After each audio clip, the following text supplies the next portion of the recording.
Lime mortar begins its life in a state of chemical volatility, and that volatility is what ultimately creates the intimate bond between binder, aggregate, and stone. When quicklime meets water, the exothermic reaction of slaking drives the material through a moment of intense heat and expansion. In this phase, the lime is at its most reactive, its crystalline structure opening, swelling, and breaking apart before reforming as calcium hydroxide. If the mortar is mixed while this transformation is still underway, as in traditional hot mixed work, the lime particles wrap themselves around the sand grains with a kind of chemical enthusiasm that matured putty cannot fully replicate. The heat thins the water, increases ionic mobility, and encourages the lime to penetrate the microscopic irregularities of the aggregate. As the mix cools, the lime contracts and grips the sand mechanically and chemically, forming a dense, intimate interface that becomes the backbone of the mortar's strength. This bond is not merely mechanical.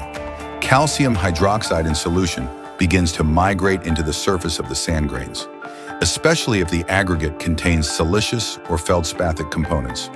At this boundary, a slow pozzolanic reaction can occur, forming calcium silicate hydrates in tiny quantities. These are not the aggressive, dense hydrates found in cement, but delicate mineral bridges that improve cohesion without sacrificing breathability. The lime crystals also grow into the voids between grains, knitting the matrix together as carbonation proceeds.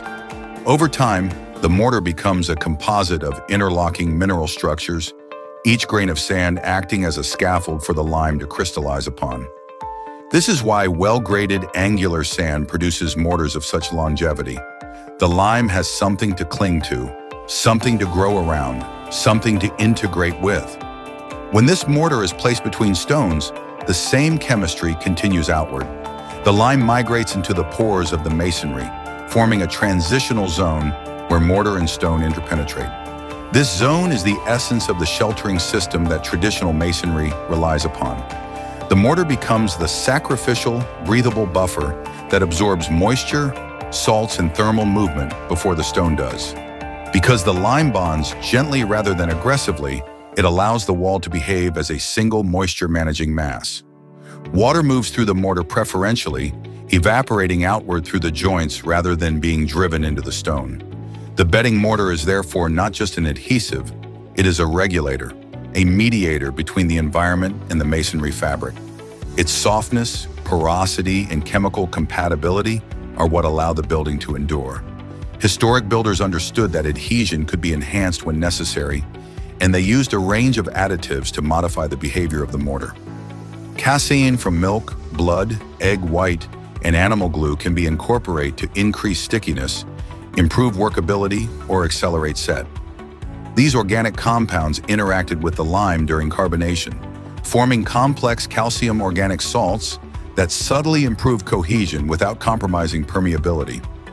Crushed brick, ash, and other pozzolanic materials were also added when a stronger bond or faster set was required, especially in damp or exposed conditions.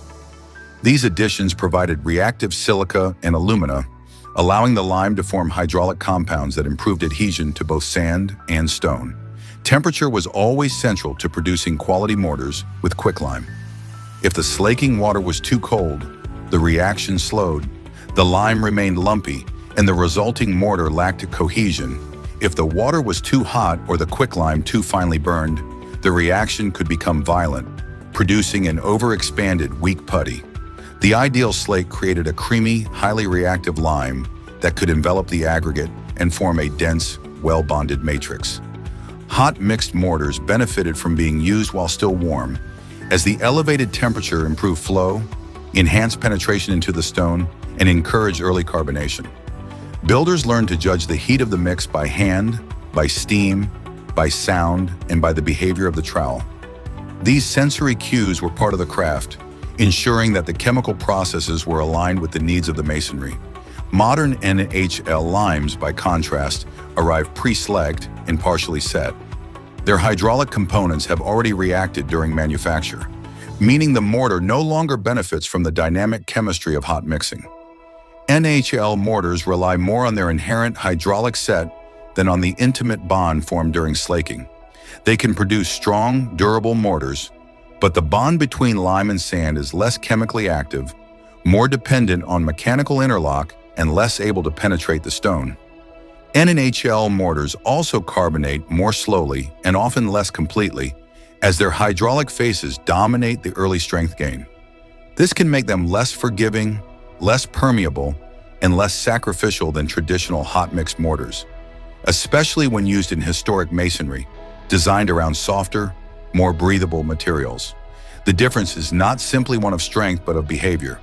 Traditional hot mixed mortars integrate themselves into the wall, forming a gradient of material that moves moisture predictably and protects the stone. NHL mortars sit more distinctly as a separate layer, harder, denser, and less able to accommodate movement or salt migration. Both have their place, but they are not interchangeable. The chemistry of slaking, the heat of reaction, the bond to sand and stone, and the subtle mineral interactions that occur during carbonation all contribute to the unique performance of traditional lime mortars. Understanding these processes is essential for choosing the right material, ensuring that the mortar remains a sacrificial element, and that the building continues to function as it was originally intended.